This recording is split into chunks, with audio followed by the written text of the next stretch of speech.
Welcome back, welcome back, welcome back. Another edition of Lab Chronicles.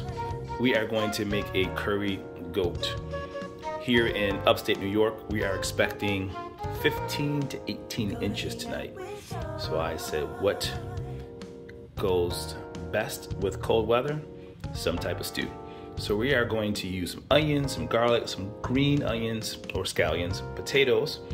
In the back, I have some salt, pepper, white and black pepper there, some thyme, some chicken stock. If you don't have chicken stock, you can just cover the goat in water. Then the last 20 minutes, add a bouillon cube. But I have some chicken stock, so I'm gonna use that. Some hot curry powder or regular curry powder is fine too. I'm gonna use about maybe 4 or 5 tablespoons of that. And then since I can't find any Scotch peppers, I have 2 types of hot sauces that I have in my cabinet.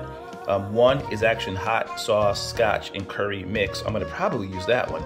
But if you don't have that, there's a great one you can find at most supermarkets or at Price Right. They have a lot of Caribbean seasonings.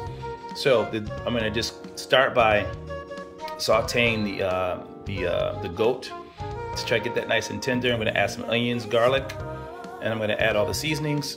Let that simmer for about 2 hours. In the last half an hour of that, I'm gonna throw some potatoes in the pot so they don't overcook and they stay nice and tender. Bon appetit.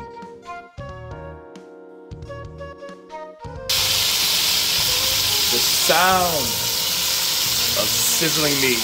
You gotta love it. You can tell I salt and peppered the heck out of this goat. Heavy salt, heavy pepper, don't be scared. Resist the temptation to flip the meat too soon. Let it get a nice caramelization, and when it's nice and loose, then you can flip it. Remember, it's gonna stew for about 2 hours, so you really can't overcook it, all right? And then you're gonna just turn it over, let it continue to brown. I'm gonna add the 4 to 5 tablespoons of curry powder. I'll let the curry powder cook about 2 to 3 minutes, and then I'm gonna add the ginger, tomato paste, salt, pepper, hot sauce, all that good stuff. We're gonna throw it all in there and kick it up one more notch.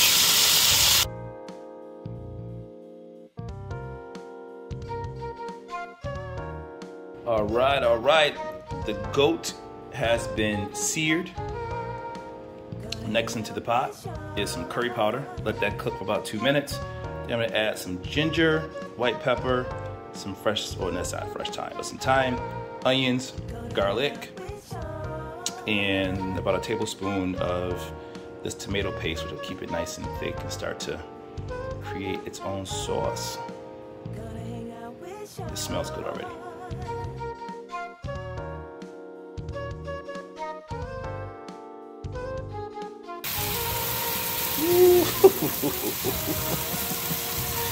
Everything is in. You see the ginger, the tomato paste, the scallions, the onions, the garlic, the curry goat. Man, this is gonna be incredible. I add some of that Scotch hot sauce in there. It's gonna be spicy too. After I let this simmer for a bit and sear and get all happy, I'm gonna add in the chicken stock. Again, if you don't have chicken stock, just add water. Try to get some of those brown pieces off the bottom. That's all good flavor down there. And at the end, you can add some chicken bouillon, but chicken stock works well for me. And then I'm gonna cover this, let it simmer for 2 hours, and bust down. If you could smell this dish, I'm telling you, it's coming together. It is coming together just the way I planned. Amazing, amazing, amazing, amazing, amazing, amazing, amazing dish. So I'm gonna let this simmer for 2 hours, let it boil, and then I'm gonna turn it down to a simmer, and then let this go for 2 hours. In the last 20 minutes, I will add the potatoes and let it cook until it's tender, and that's how I know it's done. See you in about 2 hours. Yes, potatoes are in. Another 20 to 30 minutes. Keep this on a low simmer. Let this flavor just come together. My bill is full, but I'm hungry.